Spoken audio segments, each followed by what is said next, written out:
Gauri Suryavanshi, S मराठीमध्ये आपलं स्वागत। वळूया आजच्या बातमीकडे।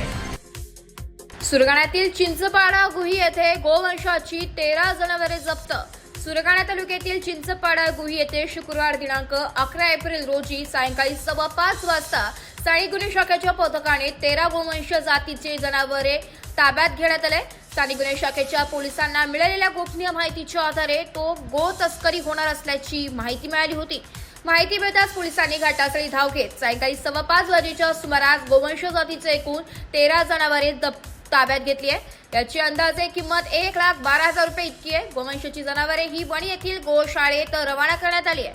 संशयित आरोपी विवेक दिलीप सहारे, वय वर्ष 29, राहणार चिंचपाडा गुही तालुका सुरगाणा यास नोटीस देण्यात आली आहे। दिलीप सहारे यांच्या घराच्या पाठीमागे मोकळ्या जागेत आखूड दोरीने अमानुषपणे कत्तल करण्याच्या उद्देशाने बांधून ठेवलेली मिळून आली होती।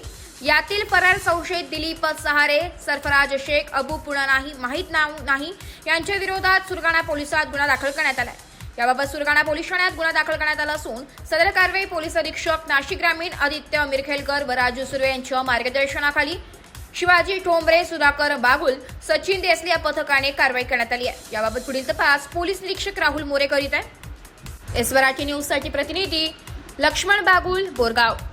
अशाच नवीन ताज्या घडामोडी जाणून घेण्यासाठी आमच्या एस मराठी न्यूज चॅनलला लाईक करा, शेअर करा, सबस्क्राईब करा आणि बेल आयकॉनला क्लिक करायला विसरू नका।